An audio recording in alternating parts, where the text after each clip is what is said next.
အဲ့တော့ကျွန်တော်အခုဒီဗီဒီယိုမှာဒီ texture ပေါ့နော် texture တွေကိုဘယ်လိုမျိုး download လုပ်ရလဲပြီးသွားလို့ရှိရင် texture တွေကိုဘယ်လိုနေရာမှာသုံးလဲဆိုတဲ့ဟာလေးကိုပြောပြသွားမယ်ပေါ့နော်အဲ့တော့ကျွန်တော်ရဲ့ YouTube channel လေးကိုလည်း subscribe လုပ်ပေးဖို့ကျွန်တော်အရင်ဦးဆုံးပြောချင်ပါတယ်အဲ့တော့ texture ကတော့တည်ပြီးသားသူတွေလည်းရှိမယ်ပေါ့နော် texture ဆိုတာဒီလိုမျိုးအစိတ်တွေရှိမယ်အကွက်တွေလည်းရှိမယ်နောက်ပြီးတော့ရင် line လေးတွေလည်းရှိမယ်၄000ကွက်လေးတွေစုထားတာမျိုးလည်းဖြစ်မယ်ဟုတ်ပြီနော်ဆိုတော့အဲ့ဒီဟာလေးတွေကိုကျွန်တော်တို့က texture လို့ခေါ်တယ် texture ကဘယ်လိုနေရာမှာသုံးလဲဆိုတော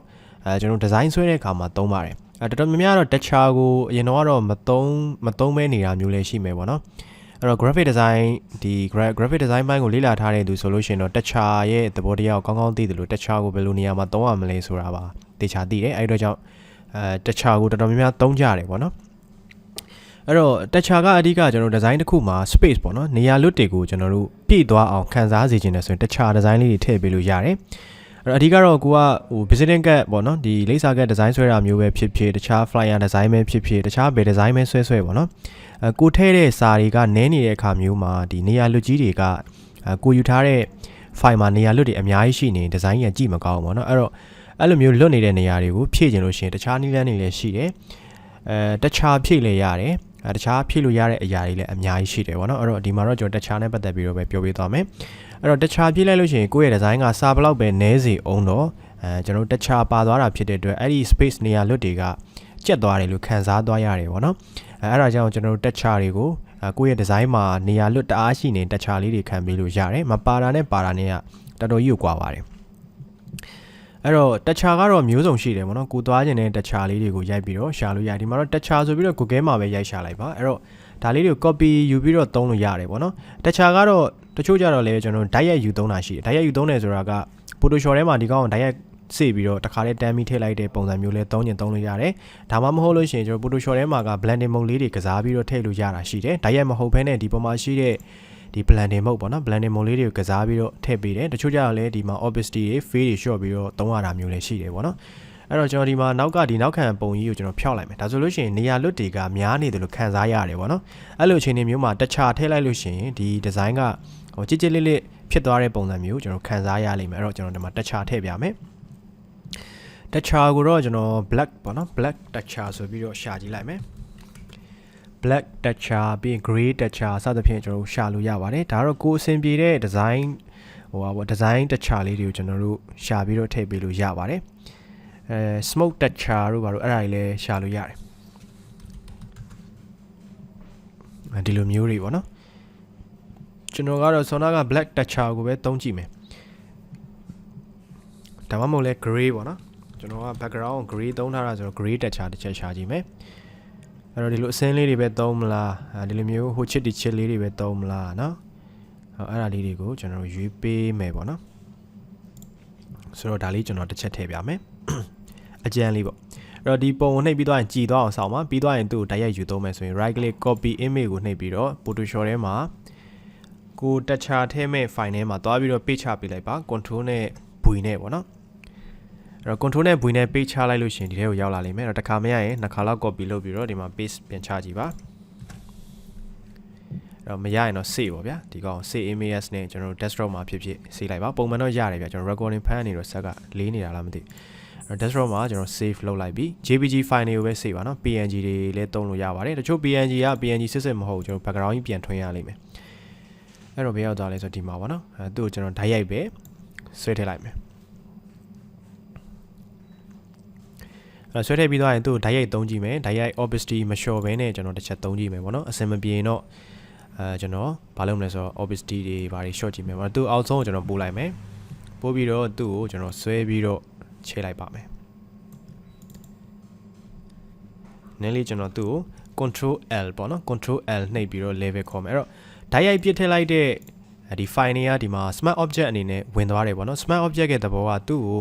တပည့်ကလေးနှိပ်လိုက်လို့ရှိရင်တစ်ဖက်မှာသွားပြီးတော့ဒီ file ကိုအသေးစိတ်ပြင်လို့ရတယ်ပေါ့နော်အဲ့တော့ဒီကောင်ကျွန်တော်တို့ကပြင်တာဖြတ်တာပါညာလုပ်ချင်တယ်ဓာတ်ရိုက်လုပ်ချင်တယ်ဆိုတော့ဒီ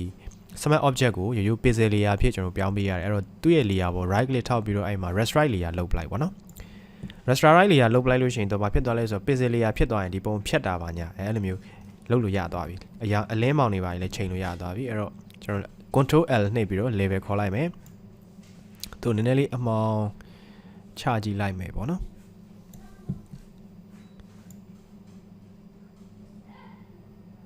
အနေငယ်လောက်ပါပဲ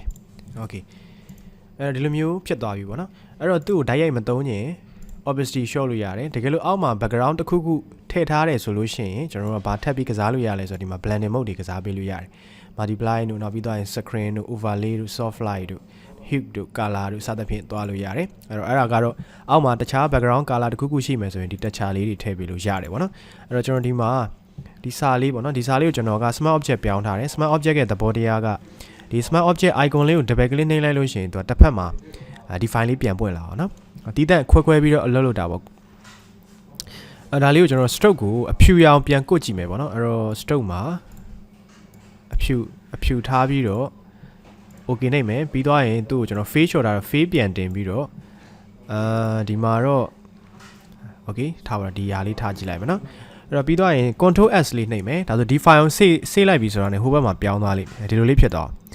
အဲ့တော့ပြီးရင်ဒါပေါ့နော်ဒါကိုကြတော့ကျွန်တော်ဒီမှာ convert to smart object ပြောင်းထားတယ်သူ့ကိုကြတော့ကျွန်တော်အဖြူရောင်လေးနှစ်ခုလုံးကိုပြောင်းကြည့်လိုက်မယ်ပေါ့နော်အဲ့တော့ control s နှိပ်မယ်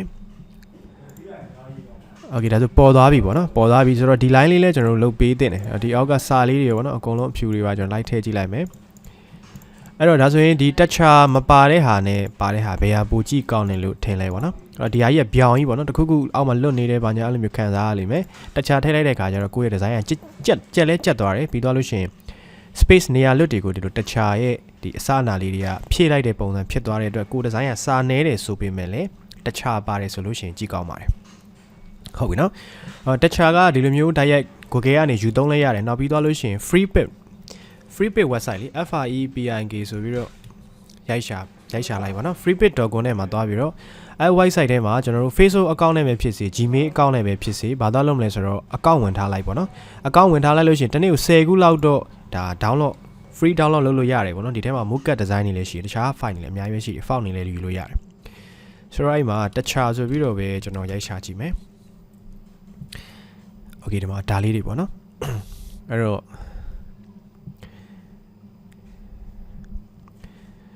ာ့ကျွန်တော်နည်းနည်းလိုက်ရှာမယ် line မကောင်းရင်တော့သူနည်းနည်းတော့စောင့်ရလိမ့်မယ်နော်ကျွန်တော်ဒီမှာ line တော့တိတ်မကောင်းညင်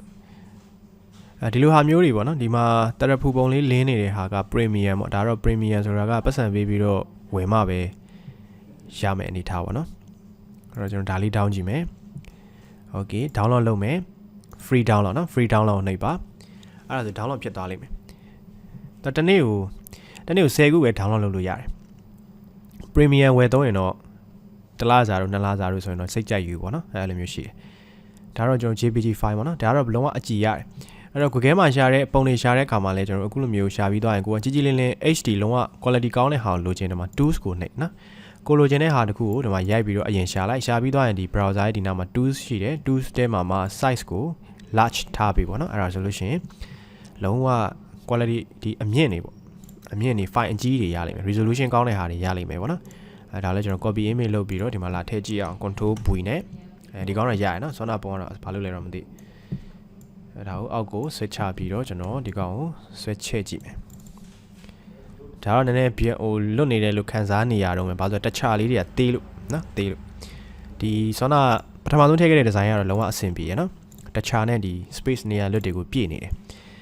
အဲ့တော့ဆောနာက texture background လဲ download လုပ်ထားတာရပြီဆိုတော့ show info ရာနဲ့တွားပြီးတော့ကြည့်လိုက်မယ်ဆိုတော့ဒါလေးပေါ့ဒါလေးကိုကျွန်တော်ဓာတ်ရိုက်ပဲပြစ်ထည့်လိုက်ပါမယ်ပြင်ရင်တော့သူ့ layer ကို right click ထောက်ပြီးတော့ restrict layer ပြန်ပြီးတော့ထားပေးဖို့လိုတယ်နော်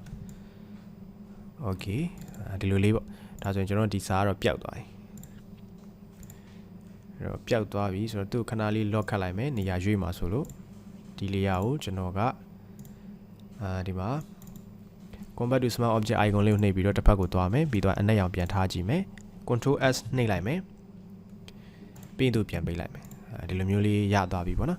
်ဒီအောက်ကစာကိုလည်းကျွန်တော်အနက်ရောင်ပြန်ထားလိုက်မယ်ဒါဆိုစာတော့နေတယ်ဒါပေမဲ့ဟိုကြစ်လေးဖြစ်နေတယ်ပေါ့နော် space နေရာလွတ်တွေကိုဒီ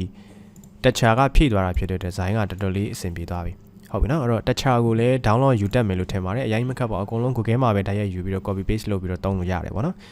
တကယ် quality ကောင်းတဲ့ဟာလိုချင်တော့ free page website မှာသွားပြီးတော့ယူပေးပါအဲ့တော့ texture ကအဲ့လိုမျိုး design နေရာလွတ်တွေကိုဖြည့်တဲ့အခါမှာ